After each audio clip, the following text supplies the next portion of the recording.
Special রিভিশনের নামে অন্যায়, হয়রানি আর ষড়যন্ত্রের অভিযোগে উত্তাল শহর। ক্ষুদ্রা মূর্তির পাদদেশে অনির্দিষ্টকালীন অনশনে বসেছেন সমাজকর্মী সঞ্জীব রায়। ২৯ জানুয়ারি বৃহস্পতিবার সকাল ১১টা থেকে শুরু হয় এই অনশন। এসআর প্রক্রিয়াকে কেন্দ্র করে সাধারণ মানুষের উপর অত্যাচারের অভিযোগ তুলে ৪ দফা দাবি তুলেছেন সঞ্জীব রায়। তার স্পষ্ট দাবি, এসআরের নামে কোনো ষড়যন্ত্র চলবে না, সাধারণ মানুষকে হয়রানি বন্ধ করতে হবে, অভিযোগকারীদের বিরুদ্ধে কঠোর ব্যবস্থা নিতে হবে, আর স্পেশাল রিভিশন হতে হবে স্বচ্ছ ও ন্যায়সঙ্গত। অনশনে সামিল হন রাজনৈতিক ও সাংস্কৃতিক কর্মীরাও।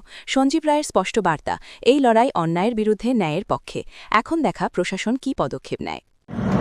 আসামে যে স্পেশাল রিভিশন এসআর আরম্ভ হয়েছে সেই ব্যাপারে আজকে আমরা এখানে আমি ব্যক্তিগতভাবে একটা উদ্যোগ নিয়েছি যে বিভিন্ন ব্যক্তিত্ব যার উপরে নোটিশ সার্ভ করা হয়েছে, যার নাম ডিলিট করা হয়েছে এবং একটা কনস্পিরেসির মাধ্যমে, একটা ষড়যন্ত্রের মাধ্যমে মুখ্যমন্ত্রীর নির্দেশে যেভাবে ওনার কিছু কর্মীরা আজকে লাখ লাখ লোকের উপরে অভিযোগ করেছেন, মিথ্যা অভিযোগ করেছেন, সের প্রতিবাদে আমি এটা ইনডেফিনিট হাঙ্গার থেকে বসেছি। উদ্যোগটা হচ্ছে আমার ব্যক্তিগত কিছু নয়, তা আমি সেই প্রত্যেক ব্যক্তির আওয়াজ হয়ে বসতে চাই যাদের উপরে ষড়যন্ত্র করে অভিযোগ করা হয়েছে এবং আজকে ওরা হেনস্থার শিকার হচ্ছে। কেউ নাম ডিলিট হয়ে গেছে, কেউ ডিলিশন প্রক্রিয়া চলছে এবং কোনো হিয়ারিং অ্যাপিলের আগেই নোটিশ সার্ভ হয়ে গেছে এবং অনেকের নাম ডিলিট হয়ে গেছে।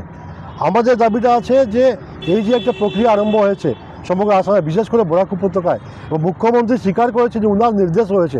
আমরা এই মঞ্চে থেকে বসে উনার এই উদ্যোগকে, উনার এই ডাইরেকশনকে নিন্দা ও ধিক্কার জানাই।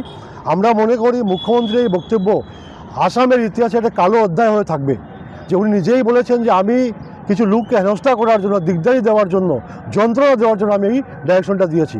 সেই ডাইরেকশনের পরিপ্রেক্ষিতে সমগ্র বরাক উপত্যকায় এমন একটা পরিবেশ সৃষ্টি করা হয়েছে, মানুষ আতঙ্কে আছে। কার নাম কোন সময় কাটা হয়ে যাবে কোনো গ্রাউন্ড ছাড়া, কোনো লিগেল এভিডেন্স ছাড়া কাটা হয়ে যাচ্ছে। আমাদের দাবিটা হচ্ছে যারা ইলিগেল ওয়েতে ষড়যন্ত্র হিসাবে কনস্পিরেসি করে ফলস অ্যালিগেশন দিয়েছে সেই ব্যক্তিদের উপরে সরকার এফআইআর করুক। সবাইকে নিয়ে আমি এগিয়ে যাচ্ছি, আর যতদিনই পর্যন্ত আমাদের দাবি মানা হবে না, এই ব্যাপারে সুরাহা হবে না এবং যারা লোকরা আছে অসহায় লোকের উপর হেনস্থা বন্ধ হবে না, আমি ইনডেফিনিট হাঙ্গার স্ট্রাইক চালিয়ে যাব।